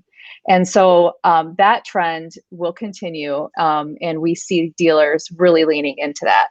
So to give another data point on this, Cars.com actually did a survey recently, and they reported that 20% of people who did not own their car previously were now considering one. So we have a new demographic of car buyers coming into the market, and they expect to be able to transact online in a very easy, frictionless way. I love it.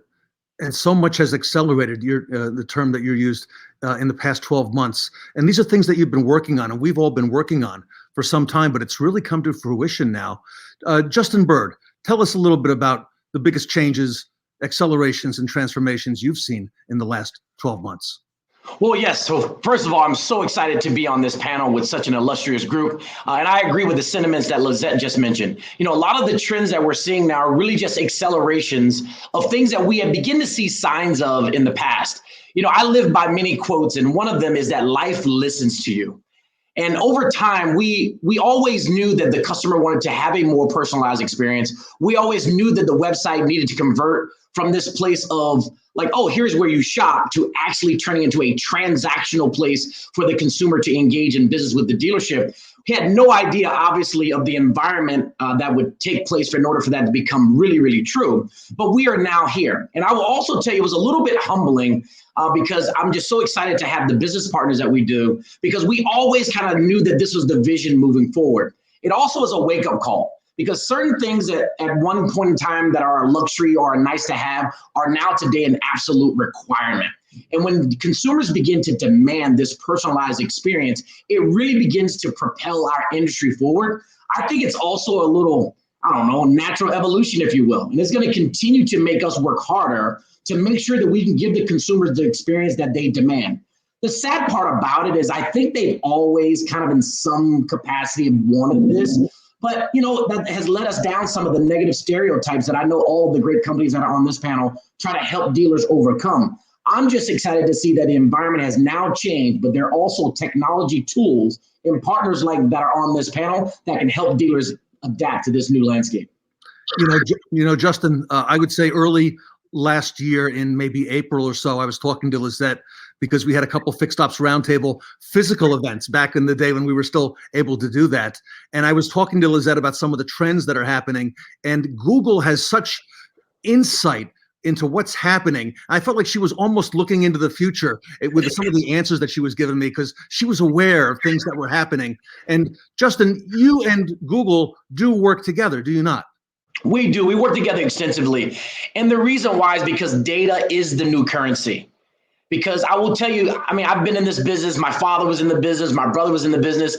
And I will just tell you, the underlying sentiment in our industry has always been instincts. I have the right instincts. I know what needs to work. But the truth of the matter is that the instincts are only amplified when you have the right data.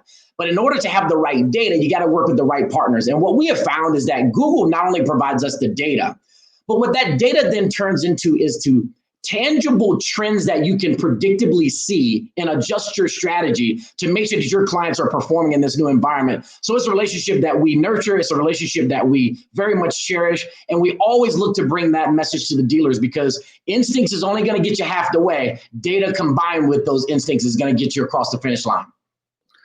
Lizette, would you say that working with Team Velocity gives dealers an edge in terms of what's happening out there in retail and keeping up with all the changes that's occurring? Yeah, I think one of the things Justin mentioned, which I love, is that Team Velocity is taking those insights and translating them into action on behalf of their dealers. And so we at Google love our data and are very proud that we can bring this data forward to dealers and their agencies.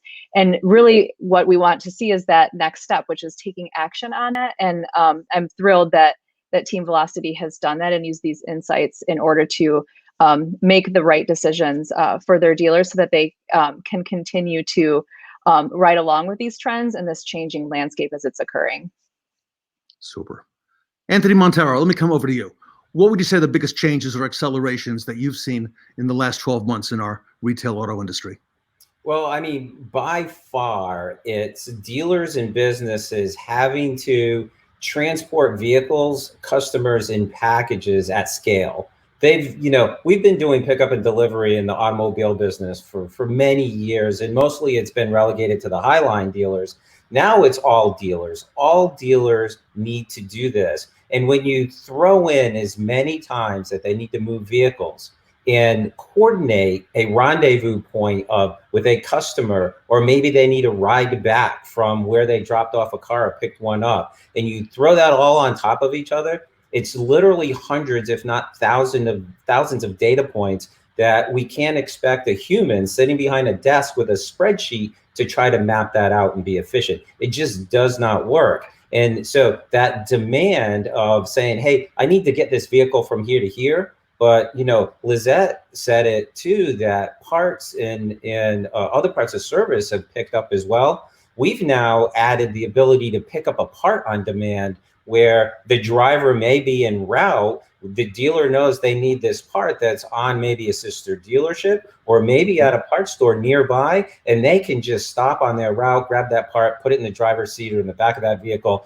keep moving. And now we're really starting to gain efficiencies of all of this movement that's happening all at once and tying it all together. It's really, really amazing how fast that happened.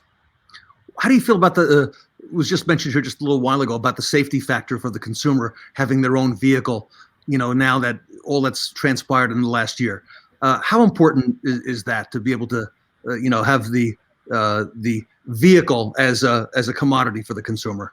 Well, so there's a couple of things, right? So a lot of people, and especially major metros, got used to rideshare. Yeah. And Uber is one of our big partners, and I know David's partner is Lyft, but we've made partnerships with these companies in rideshare because they help us with these deadhead runs, moving people back from a place where they don't have a car to get back in or a truck to get back in and come back in the other direction.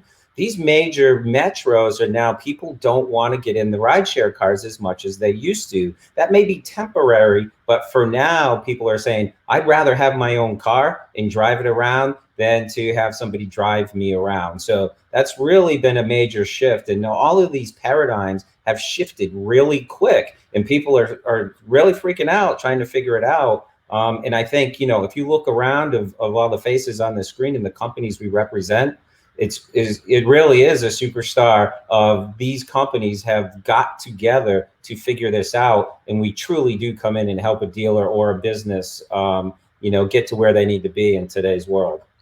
Justin, you had mentioned to me that one of Team Velocity's initiatives in 2021 is a focus on service marketing. Are you able to integrate companies like Draver, Anthony Montero, to provide that as and RedCap as well as a service for customers? Absolutely. I will tell you the key to survival as you move forward is truly going to be integration. Obviously, in an entrepreneurial world like we're all in, it's kind of like, let me keep my lunch to myself and in my own lunchbox. But to give the dealers and the customers the meal that they deserve, you're going to have to start with technology to have the ability to integrate. I love it, Justin. Yeah. Okay, real quick. I got to put my seatbelt on because I'm coming to Joe. Joe, about a year and a half ago, I remember attending a seminar, and in that workshop, they were advising dealers about the importance of getting into digital on the retail, on the variable, on the F&I side, and starting the process earlier on. And there were a lot of companies out there, including, some of these providers who sell different products to dealers, who were saying, we're just going to get our toe wet. We're not really quite sure how that's going to go. Joe, what would you say is one of the biggest or some of the biggest transformations you've seen in the past 12 months? So I think the past 12 months were a continuation of trends that started back in like 2016, 17, 18, right? I mean, when you think about since really 2018, what's happened is the marketplace kind of defined itself, right? So you had this thing that was not a thing, which was actual e-commerce and auto, that is now a thing that we call digital retail. And I think that the marketplace defined itself. I think the use cases really define themselves. And I think the customer really defined themselves. So I think if you think about all of those things that happened up to this point, it was really this developing market becoming an actual market. And I think what you're already starting to see in 2021 is a up-ramping of end-to-end digital deals, right? I mean, whether it's the players like Vroom and Carvana and Lithia investing in Driveway, or it's your local dealer, or it's Lincoln's Effortless program. There are all of these programs that are really working towards this end-to-end car deal that can happen digitally. And it's happening. Not can happen. It is actually happening right now. And I think if you think about that from a customer lifecycle perspective, Ted, what it means is that the customers that are showing up to our service departments for that first oil change or to get that work done had an experience out front that's different than every customer that came before them. And what that means is that we have to start thinking about the way that those customers are level setting their expectations of doing business with our businesses. And so I think what's going to continue to happen, or what we're going to continue to see, is this massive amount of investment on really the variable side in this customer experience, right? That digital customer is de-risked now. It's an actual market class, right? And I think if you think about the pie of the overall like SAR for sales, it's going to hopefully grow a little bit in 2021, but that slice of the pie that is a digitally transacting customer will grow at a much greater rate than that. And when you think about that holistically, what that means is that services like pickup and delivery, like RedCap or Anthony Deliver, or integrated marketing that connects that entire funnel across that entire life cycle, all of those things become much, much, much, much more important because our customers' expectations are now being met at the actual purchase experience. And I think you're seeing it in things like the capital raises that are happening in this segment of our industry. You're seeing it in the consolidation that's already happened. I mean, one of the things that Anthony said that really resonated with me at AutoFi, you probably read a week or so ago, we just released a huge press release creating a enterprise business using an API and delivering lending as a service. What does that mean? It means that like if you're Vroom, who's quoted in the article, we're powering that checkout experience with a network of lenders to deliver an actual checkout. And whether it's an OEM having an aggregated website or it's a company like Vroom, that end-to-end car deal is going to become more of the normal. And I think that you're going to have customers that leave a dealership and talk about the way it used to be. And then those customers in about 6 months are going to show up for their first oil change. I think the way that we like hand that baton between those two ecosystems is really going to be mission critical for dealers that want to deliver that incredible service, because as it becomes easier to access that purchase, and as that becomes more like normalized, the way that they feel about our service departments and parts departments, and the way that they feel about the way that they interact with us in the life of owning that Honda or that Toyota or that Mercedes or that Mitsubishi, the way that they feel about that is going to help determine maybe not the entirety of their behavior, but where that behavior is going to start. And where that behavior starts is going to be the top of the funnel. And now all of a sudden we come back to grooming that entire funnel through the life cycle, and that becoming the real role and the real job of the 21st century dealers that are winning that market space. So Justin, I would say if a dealer is not on board right now, utilizing some of the tools that we're hearing about, RedCap, Draver, obviously Google, AutoFi, the dealers at a great disadvantage if they're not, or if they're not on board if they're not already starting to think about getting on board. No, for certain. I got to tell you, because, you know, as an old country boy myself, raised in Georgia, you got to get in the stream when the fish are running. And right now the fish are definitely running. But I will also tell you too, is that, you know, this whole thing of volume and chasing volume, I think what dealers are also starting to see today is that, you know, volume is still there and it's still critically important, but volume is vanity and gross and net is sanity. And you have to make sure that you have the technology tools that can help you escort that consumer through the initial engagement down to the final transaction. Where we firmly believe that this landscape is really going to meet is just going to be on the website. Because I will tell you, over time, dealerships are going to become more of delivery ships. And those technologies and those tools that are integrated that can help them guide that consumer from their initial engagement down to their final transaction and delivery at the dealership are going to be the technology tools as well as the dealers that will win. Justin, can I add something real quick? We've always said that the website is the extension of the dealership. Like the website's your extension of your showroom. I think actually now your showroom is an extension of your website, because that's where 90% of your customers are. So for me, I couldn't agree more with what you just had to say. David Zwick, we had a chance to meet you last year, and we heard so much about what Paragon is doing and how Paragon is integrated with what Justin Bird is doing over at Team Velocity, and all the work and the research put in with Google over the last several years. David, I'm going to come back to you. What accelerate? And by the way, you and I met back in 2019 at some of the events that we had initially put on. So I thank you for your support going way back. What are some of the changes or accelerations you've seen from your unique perspective in the past 12 months? Sure. So some of this is going to be a little bit of a piggyback on what others on the panel have already said, but I think it's really important to emphasize it. An improved customer experience in automotive has been in need for longer than I've been alive. And everybody talks about it, but it's been relegated to a few early adopters like Paragon, and there's others. But COVID has really put this front and center for everybody, both in the business and outside. And I'm a believer that the customer is eventually going to win. And it's really forced the OEMs and the dealers to really deliver, literally deliver.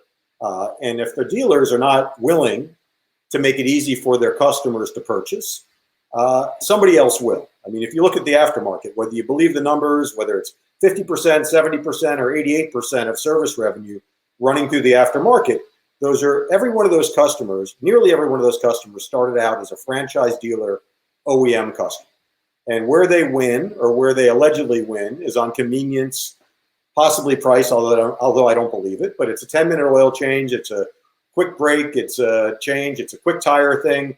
They make it easy. So for the first time in 10 years, since we've been advocating for pickup and delivery and customer choice, the stuff that the customers are getting in other aspects of their lives from their favorite brands, the brands that make it really easy for them to purchase, it's finally happened. And they've tasted these frictionless, seamless experiences in other aspects of their lives. And for me, I just hope that, the smart dealers and the smart OEMs recognize, hopefully, that this has changed forever. And this was long needed, and all this did was accelerate what they've neglected to do. Unfortunately, I think there'll be some dealers that say, hey, this was just a COVID thing. And once COVID passes and my customers are willing to come back in, that's the way it's going to be. But, I think everybody on this panel agrees that would be a big mistake. So, from our seat, these things don't involve cost. These things are a profit center. The real cost is in not doing these things, because you're basically sending your customers to those that are willing to do it, whether it's the Carvanas, the Vrooms of the world, or the OEMs, like you mentioned, Lincoln and others, Nissan, who are about to kick off a digital retailing platform. By not doing these things, it's going to be painful. Our data, we have a pretty large data set. It's been gathered through the likes of Lincoln, Genesis, Paragon, who's doing thousands of these a month, and Brian is very vocal about the data and how this doesn't cost him anything. He's making money. It's, hey, what would you invest to improve your service retention by 50%? They're investing heavily to try to move the needle by 2%. Giving the customer the choice, putting them in control, giving them transparency, not the cable guy thing, but literally your driver's on the way, you can track them. Their estimated time of arrival is 1:08. And if they're wrong, it's by 2 minutes. That's what the customer has been conditioned to expect. They expect it, yeah. Got to deliver it. If you don't, they're going to find another way to get around. Lizette, that word expectations have really increased over the last year. I remember Joe St. John at our February event saying that the way we expect things now are just crazy. In fact, in the last year, it's even crazier. So Lizette, these are really the big players on stage with you here, because I'm sure there's other companies that do these things at a lesser level. But again, these are the main ones that we'd want our dealers to look at. What do you think? I think everybody on this panel is aligned in terms of their, what the last year has done for the business. And I think everything everybody has said is spot on. It's they're echoing something that we talk about, which is drive a frictionless customer-led experience. And that should be the way forward, which is what I'm hearing everybody on this panel say. And that is really going to be the key to success in 2021 and beyond, whether that's within new vehicle sales or within your fixed ops department. Well, actually, before I go to the lightning round, ask you what's ahead, and I think Lizette just kind of gave us the start of that lightning round, Justin. I got to come back to you real quick, because I remember there was a dealer about a year and a half ago who said, I want to get into pickup and delivery, and he went online and he found David's website with RedCap, and he started reaching out to RedCap and looking at some of the providers that were out there. A dealer could go directly to any of these companies, or they could do some one-stop shopping and come directly to Team Velocity, because you've got integrations really with everybody who's up here on stage with us today. Yes, we do. And again, and I think that's really the showcases the power in our industry. Whether you go direct or the partner or the agency partner that you have, make sure that they're accommodating to integration. Because I will tell you, the days of banging on your chest and look what I've done is only going to get you so far. I think there's another quote out there that says, if you want to go fast, go by yourself.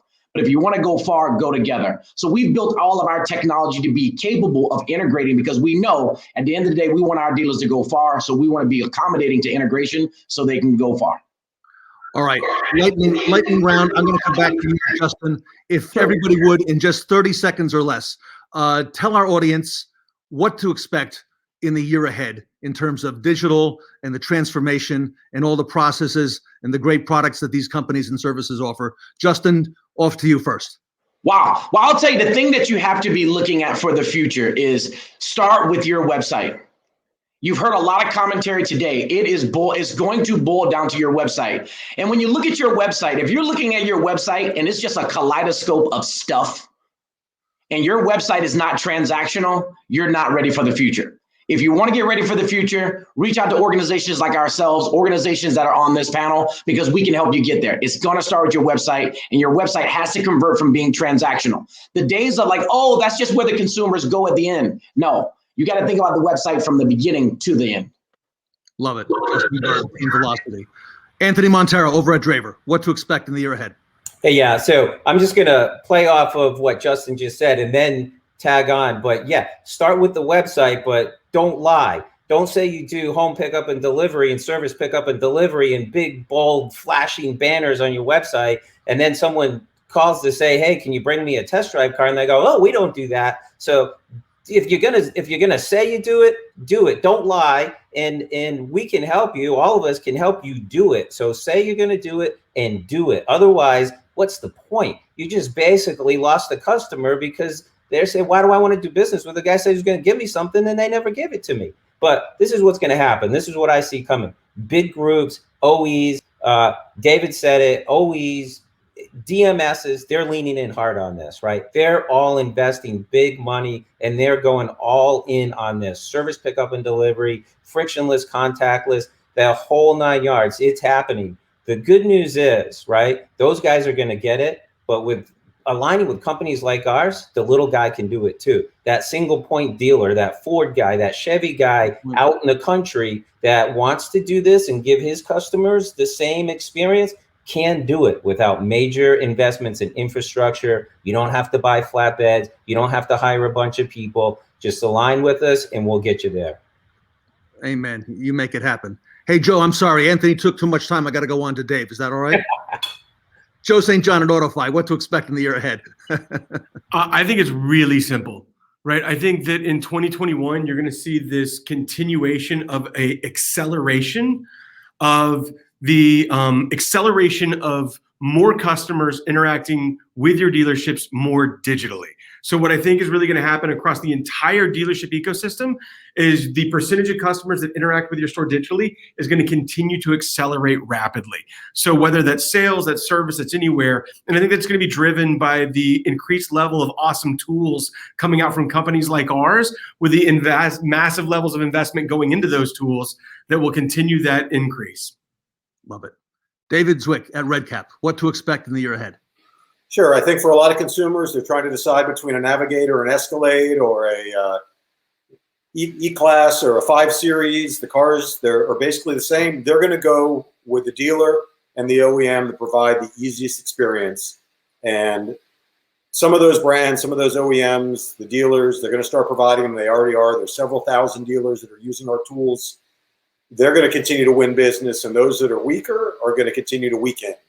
And if they don't get on the bus, they're going to be left behind. Love it. Lizette Gold from Google, if you wouldn't mind, bring it home. What to expect in the year ahead? Sure. I will just start with the website experience and echo what was said, but also add that when you're assessing your website, take a look at it and check your load time. Make sure that it's loading in 3 seconds or less so that you can complete that first hurdle before they move on to the website to complete the entire journey from there. I would also say, we've talked about the frictionless customer-led experience. they're expecting to see that across the entire life cycle. So we've talked a lot about new car, but when we're thinking about fixed operations, if they have purchased a vehicle online, they're going to expect that same seamless interaction with you on the website as well. So we want to make sure that that is possible for the user to choose. And then within that, just to close, I touched on this earlier, but we're seeing more people move into vehicles than were in the past. These are new buyers. And so that means that there will be a different set of people coming into your fixed operations business. People are moving right now. People are traveling via car right now. So there will be a lot of car usage that will also help benefit this fixed operations business. Fantastic. Thank you so much, Lizette. You know, Justin, I'm asked all the time in between Fixed Ops roundtables, people reach out to me and say, hey, can you put me in touch with the right person at AutoFi, or can you put me in touch with the right person at RedCap, or can you put me in touch with someone at Google or Team Velocity or Draver? So right now we want to offer our audience a unique opportunity. We're putting up a QR code. Gene is back on screen.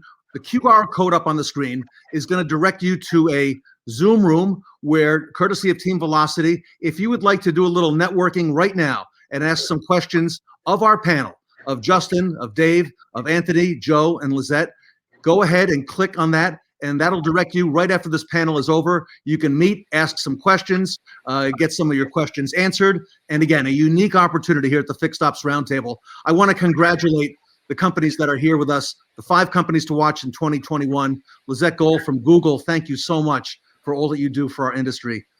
Fantastic work, Lizette. Thank you, Ted. Thank you to the whole panel. And the team at Team Velocity. Justin, again, amazing, fantastic stuff that you guys are doing. Keep it up. You're leading the way. We look up to you guys. Anthony Montero at Draver, congratulations. One of the top 5 companies to watch in 2021. Joe St. John at AutoFi, congratulations. Great work, my friend. Hashtag Moped, love it. And congratulations to David Zwick of RedCap. Fantastic work. Thank you for all that you do. Thank you. 5 companies to watch in 2021, everyone, here at the Fixed Ops Roundtable. Well, fantastic insights from a tremendous group of automotive leaders and innovators here at the Fixed Ops Roundtable. And folks, we have a lot more coming up just ahead, so don't you go away.